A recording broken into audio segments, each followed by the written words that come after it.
لیکن صحابہ کرام کو آپ دیکھو،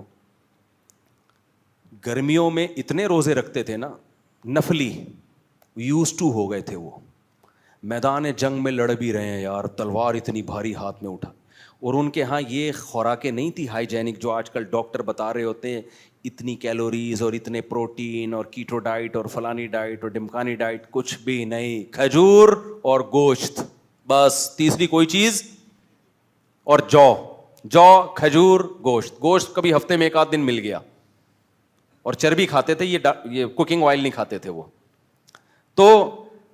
اور میں نے خود کنٹینیو کئی روزے رکھ کے یہ تجربہ کیا ہے، یہ اپنا ایک دو دفعہ آپ لوگ کے سامنے تجربہ شیئر بھی کر چکا ہوں۔ 24 گھنٹے میں، آپ کو یاد ہے نا پچھلے سے پچھلے اتوار کو میں نے بیان کیا تھا، اس میں بھی میرا روزہ تھا، میں نے بتایا نہیں تھا روزہ، لیکن چلو اتنے بڑی کوئی کمال بھی نہیں ہے کوئی روزہ رکھ لینا۔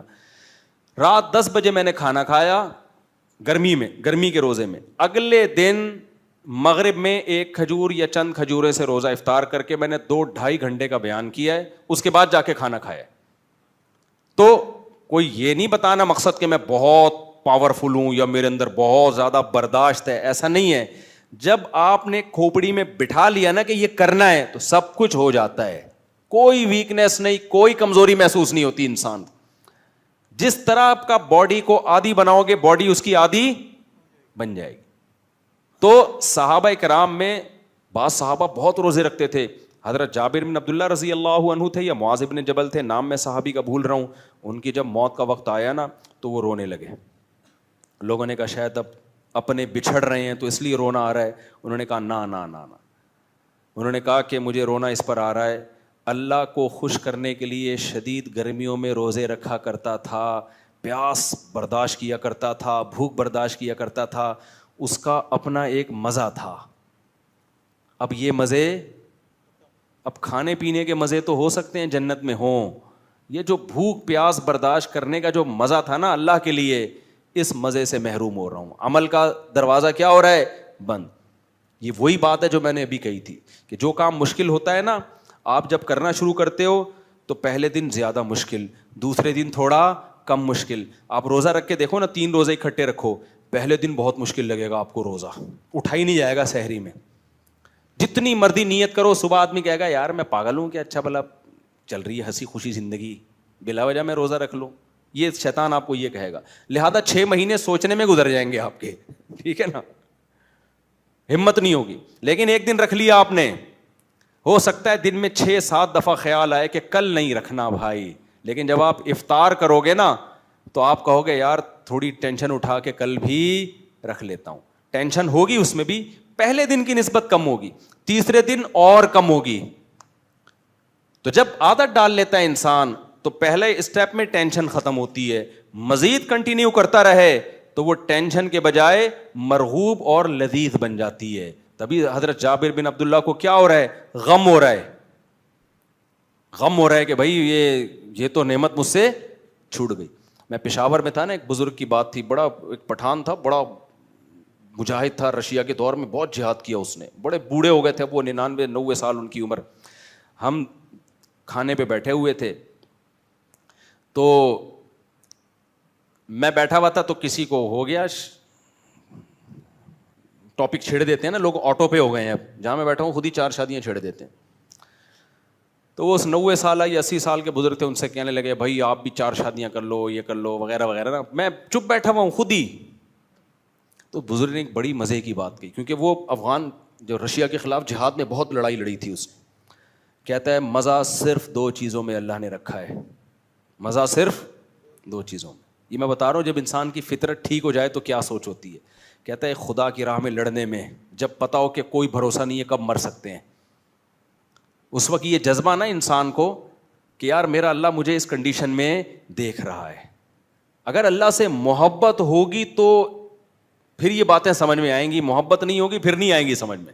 جس سے انسان کو محبت ہوتی ہے نا میرے بھائی، دیکھو آپ کو کسی سے عشق ہو گیا اور آپ کو معشوقہ کا پتہ ہے کہ وہ یہ دیکھنا چاہتی ہے کہ یہ میرے لیے کتنی ٹینشن اٹھاتا ہے، یہ میرے لیے کتنی ٹینشن، کیا یہ قربانی دے کے مجھے حاصل کرنا چاہتا ہے؟ اس کی آپ کو جذب. آج کل تو معشوقہ کا جو ہوتا ہے نا جس سے, تو آپ کو پتا ہوتا ہے میری جیب میں پیسے ہوں گے تو یہ عشق پہ آگے پازیٹیو رپلائی آئے گا, پیسے نہیں ہے تو کسی قسم کے کسی رپلائی کی آپ امیدیں مت رکھیں. لیکن ونس اپون اے ٹائم وہ یہ دیکھتی تھی معشوقہ کہ اس کو مجھ سے عشق کتنا ہے, میرے لیے قربانی کتنی دینے کے لیے تیار ہے, کیا میرے لیے پٹنے کے لیے تیار ہے یا نہیں ہے, کیا خیال ہے بھائی. اب آپ اس کی گلی میں گئے, اس کے بھائیوں نے پبلک نے پکڑ کے آپ کو کوٹنا شروع کر دیا, آپ کو ایک ایک چانٹے پہ طبیعت سے تکلیف ہوگی, کیونکہ آپ کو پتا ہے یہ میں پٹ تو رہا ہوں, جس کے لیے پٹ رہا ہوں اس کو پتا نہیں ہے. تو ایک ایک چانٹا مس کال لگے گا آپ کو کہ ساری قربانی کیا ہو رہی ہے بھائی, یہ ضائع جا رہی ہے. بعد میں اس کو فون کر کے سمجھانا پڑے گا تمہارے بھائی نے اتنے تھپڑ مارے پھر بھی میں گلی چھوڑ کے نہیں گیا, پھر بھی میں گھنٹی پہ ہاتھ رکھ کے کھڑا رہا. لیکن ظاہر ہے بتانے میں وہ تو نہیں پتا چلے گا نا, اس کو وہ جذبات تھوڑی بنیں گے. ارے کوئی آپ کو آ کے بتاتا ہے ایکسیڈنٹ ہوا اور بندہ یوں ہاتھ پاؤں ٹوٹ گئے, آپ کے وہ جذبات نہیں بنیں گے. وہی منظر اپنی آنکھوں سے دیکھو گے عجیب جذبات بن جائیں گے. تو آپ کو ایک ایک چانٹا مشکل لگے گا یار, جس کے لیے پٹ رہے ہیں وہ تو دیکھ رہا نہیں, لہذا یہ پٹائی برائے پٹائی ہی ہے, اس کے کوئی بینیفٹس نہیں. لیکن کوئی آپ کے کان میں آ کے بتا دے تیری محبوبہ کھڑکی سے جھانک رہی ہے اور وہ دیکھ رہی ہے, تو خدا کی قسم آپ کا دل چاہے گا طبیعت سے پٹوں, کیا ہو جائے, بس ہاتھ پاؤں نہ ٹوٹیں, کیونکہ لنگڑوں کو کے لیے ہاتھ ہی پاؤں ٹوٹ گئے پھر مسئلہ ہو جائے گا نا. پھر آپ چاہو گے یار مار کھا لو, کیونکہ جتنی مار پٹے گی محبوبہ کے دل میں محبت کے جذبات اتنے زیادہ بھڑکیں گے. تو یہ دنیا مردار کی محبت کا جب یہ حال ہے, تو جو اللہ شکور ہے, جو قدردان ہے, جو تھوڑے پہ بہت زیادہ دیتا ہے, اس کے لیے جب بھوک پیاس برداشت ہوگی یا اس کی راہ میں لڑا جائے گا, اور پتا ہے کہ بھائی ٹانگ بھی ٹوٹ سکتی ہے, گرفتار بھی ہو سکتا ہوں, نابینا بھی ہو سکتا ہوں, جسم کے ٹکڑے بھی ہو سکتے ہیں, اللہ کہے گا پھر بھی میری راہ میں ڈٹا ہوا ہے. خدا کی قسم اللہ ایسا قدردان ہے. تبھی حدیث میں آتا ہے من قاتل فواق ناقۃ وجبت لہ الجنہ. جو عرب میں کیا ہوتا تھا, اونٹنی کا دودھ جب نکالتے تھے نا تو چند سیکنڈ کے لیے اس کو چھوڑتے تھے تاکہ دوبارہ تھنوں میں دودھ آئے, پھر دوبارہ نکالتے تھے. آپ صلی اللہ علیہ وسلم نے فرمایا جو اتنے سے ٹائم کے لیے اللہ کی راہ میں جس نے جہاد کیا, اللہ نے جنت اس کے لیے واجب کر دی, کیونکہ اتنے سے ٹائم میں ہاتھ ٹوٹنے کا خطرہ بھی تھا, سر پھٹنے کا خطرہ بھی تھا, نابینا ہونے کا خطرہ بھی تھا, گرفتار ہونے کا خطرہ بھی تھا, شہید ہونے کا خطرہ بھی تھا. چند سیکنڈ کے لیے اس نے میری خاطر یہ خطرہ مول لیا. تو بھائی یہ اللہ پھر اس قربانی کی تھوڑی قدر نہیں کرتا بلکہ بہت زیادہ قدر کرتا ہے. تبھی نبی صلی اللہ علیہ وسلم نے فرمایا, حضرت ابو ہریرہ کی حدیث, الا انبئکم بلیلۃ افضل من لیلۃ القدر, کیا میں تمہیں وہ رات نہ بتاؤں افضل من لیلۃ القدر, جو لیلۃ القدر سے بھی افضل. پوچھا گیا ضرور بتائیے. حضرت ابو ہریرہ نے فرمایا نبی سے میں نے سنا ہے, حارس حرس فی سبیل اللہ لعلہ الا یرجع الی اہلی, جو اللہ کے راستے میں فرنٹ لائن پہ پہرا دے رہا ہے, جہاد میں فرنٹ لائن پہ پہرا دے رہا ہے رات کو, اور اسے یہ خطرہ ہے کہ پتہ نہیں اس رات کے بعد میں گھر واپس جا سکوں گا یا نہیں جا سکوں گا. اس رات بغیر عبادت کا پہرا وہ لیلۃ القدر کی عبادت سے بہتر ہے. یعنی ایک آدمی لیلۃ القدر کی رات کو مسجد میں عبادت کر رہا ہے, دوسرا فرنٹ لائن پہ صرف کیا دے رہا ہے, حفاظت کر رہا ہے, بارڈر کی جہاد کر رہا ہے, مسلمانوں کی حفاظت میں لگا ہوا ہے. تو آپ صلی اللہ علیہ وسلم نے فرمایا کہ اس کی ایک رات جو بغیر عبادت کی, حدیث کا یہی مفہوم ہے. وجہ کیا ہے بھائی, جو عبادت کر رہا ہے نا وہ اپنی جان ہتھیلی پہ, اس کو پتا ہے میں صبح گھر میں جاؤں گا تو دودھ جلیبی سحری میں پکی ہوئی ہوگی, بیوی بچے گھر میں موجود ہیں, اور یہ کیا ہے اس کا تو کوئی پتہ نہیں, میری لاش جائے گی یا میں جاؤں گا. تو اللہ اس کو تھوڑی اس کی نیکی کی ناقدری تھوڑی کرے گا, اللہ تو بہت قدردان ہے. تبھی حدیث میں آتا ہے شہداء کے لیے اللہ نے الگ جنتیں رکھی ہیں, الگ جنتیں. تو چند سیکنڈ لڑتا ہے نا, چند سیکنڈ. تبھی نبی نے کیا فرمایا, شہید کے خون کا قطرہ زمین پہ بعد میں گرتا ہے, اللہ اس کے گناہوں کو پہلے معاف کرتا ہے. تو سب سے پسندیدہ کیا ہے بھائی, اس نے اپنی جان ہتھیلی پر رکھی نا. کون آج کل قربانی دیتا ہے یار, سب باتیں کرنے پر گورنمنٹ, وہی میں بات کرتا ہوں نا, باتیں کرنے پر گورنمنٹ کی طرف سے کوئی پابندی باتیں سب کر رہے ہیں, پھینک رہے ہیں لمبی لمبی. قربانی جو دینے کا جذبہ بہت کم لوگوں میں ہوتا ہے, تو جو لڑے گا نا اللہ کی راہ میں تو وہ ہلکا نہیں ہے, پھر وہ تو بہت بڑا مقام ہے اس کا اللہ کی نظر میں. تو اس بوڑھے نے کیا کہا, حالانکہ بڑی ٹینشن کا کام ہے یہ لڑنا, آسان کام. لوگ یہاں بیٹھ کے جہاد کی باتیں تو کرتے ہیں, لیکن جب جہاد کا میدان گرم ہوتا ہے نا, تو جو حالات ہوتے ہیں وہ کبھی چھاؤں میں آئیں تو ہم آپ کو بتائیں گے. چھاؤں میں آئیں, ٹھیک ہے نا. اس کے لیے کیا ضروری ہے, چھاؤں میں آنا ضروری ہے. تو اس بوڑھے نے کہا کہ مزہ صرف دو چیزوں میں ہے. نمبر 1, خدا کی راہ میں. یہاں نہ کہیں بم لا کے رکھنا شروع کر دیں بھائی. کوئی بعض دفعہ جہاد کا لفظ غلط استعمال بھی ہو رہا ہوتا ہے, یہ بہت مارکیٹ میں چل رہا ہوتا ہے. اب جیسے ہی کہیں ڈیزاسٹر آتا ہے چندے شروع ہو جاتے ہیں.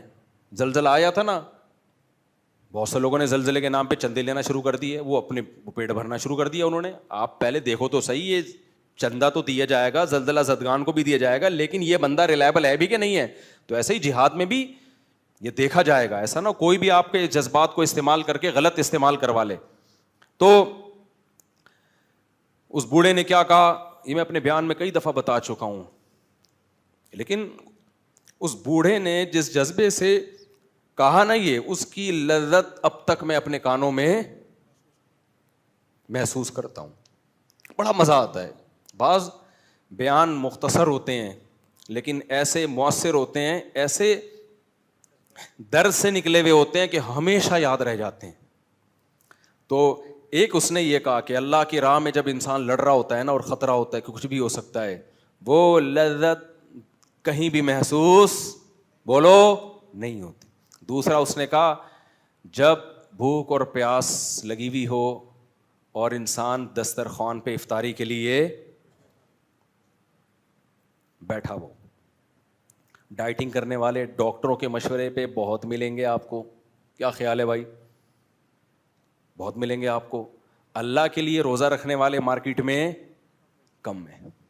صرف اللہ کی رضا کے لیے صبح سے لے کے رات تک, مغرب تک پیاسا رہا. پھر جب دسترخوان پہ بیٹھتا ہے نا تو 2 لذتیں ملتی ہیں, جسمانی لذت بھی, جو کھانے کی لذت ہے. کتنا مزہ آتا ہے جب بھوک اور پیاس لگ رہی ہو, تو غیر مسلم کو نہیں پتا کتنا مزہ آتا ہے, کیونکہ وہ اتنے لمبے ٹائم کے لیے نہ بھوک برداشت کرتا ہے اور نہ پیاس. فاسٹنگ کرتے ہیں, اس میں بھی بیچ بیچ میں کچھ نوالے لیتے رہتے ہیں یہ لوگ. یہ جو غیر مسلم لوگ کرتے ہیں نا فاسٹنگ, اس میں پانی بھی حلال ہوتا ہے ان کے لیے, کافی بھی حلال ہوتی ہے, ٹھیک ہے نا, اور ایک آدھ پکوڑا کھانے میں کوئی حرج بھی نہیں ہوتا. مسلمان کی جو فاسٹنگ ہے, خاص طور پہ گرمیوں کی فاسٹنگ, وہ بڑی دیکھنے میں بڑی ڈینجرس ہے. جیسے میں نے بتایا نا 9 ذی الحجہ کو سارے الٹے پڑے ہوئے ہیں, سارے پڑے ہوئے, تو افطاری میں مزہ آئے گا کہ نہیں آئے گا. اس میں 2 لذتیں ملتی ہیں روزے دار کو, ایک لذت افطاری کی لذت, اور ایک روحانی لذت کہ اب یہ اللہ کے حکم پہ ہم کھا رہے ہیں.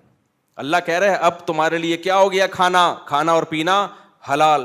تو وہ لذت بتائی نہیں جا سکتی, محسوس کی جا سکتی ہے. جن کے دلوں میں تھوڑی سی بھی اللہ کی محبت کی رمق ہے نا, اس کو وہ لذت محسوس ہوتی ہے. اگر محبت نہیں ہے تو وہ محسوس, بولو, بچوں کو عشق ہو جاتا ہے نا لڑکی سے, پاگل ہوئے ہوئے ہیں, ابا کہہ رہے ہیں اس کا دماغ خراب ہو گیا ہے. بھائی اس کو عشق ہوا ہے, آپ کو تھوڑی ہوا ہے, اس لیے آپ کو لگ رہا ہے کہ اس کا دماغ خراب ہو گیا ہے. کیا خیال ہے؟ اگر آپ کو ہوتا تو آپ کے ابا بھی یہی کہتے کہ تیرا دماغ کیا ہو گیا ہے, خراب ہو گیا ہے. تو جس کا ہوا ہوتا ہے اسی کو پتا ہوتا ہے کہ سیٹنگ پہ آیا ہے, خراب ہو گیا ہے.